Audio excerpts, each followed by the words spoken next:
It is 5:46. Want to give you all an update right now on storms that are really beginning to develop, and they're doing it pretty quickly here. Brand new severe thunderstorm was just issued north of Anadarko. This storm is splitting apart. The northern cell will be the hailer up to right now a $0.5 size hail, and then we'll have to watch the southern cell near Gracemont as that begins to turn more to the east, and that will be one that we have to watch for the tornado potential here. Let's go out to field meteorologist Michael Armstrong in Storm Command out by Picasa right now. Michael, what are you seeing?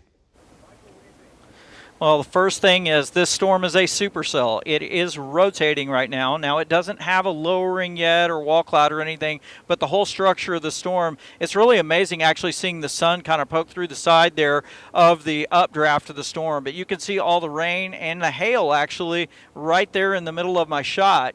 And we're looking back to the west. We just went north of Pocasset, so we're coming up on Minco, and that's basically where this storm is headed. It looks like it should pass maybe just a little bit west of Minco on its current track, moving up toward El Reno. Damon, it could be to El Reno in 1 hour.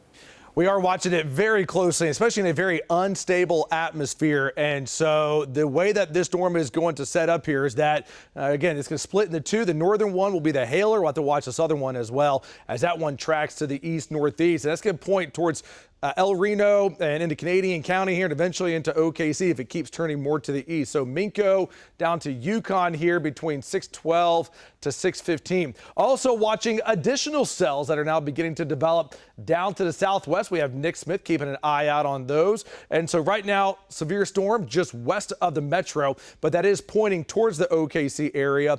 These storms that are going to be down by Wichita Falls, those are moving up to the northeast. And then we also have another cluster of severe storms. These are going to be wind producers right now in far northwestern Oklahoma. That's going to have 70-mile-per-hour winds. So our crews are out. We are watching it closely, and we'll have your newest timeline and the threats on KOCO 5 News at 6 o'clock. Keep it with KOCO 5 News. We'll bring you the first alert.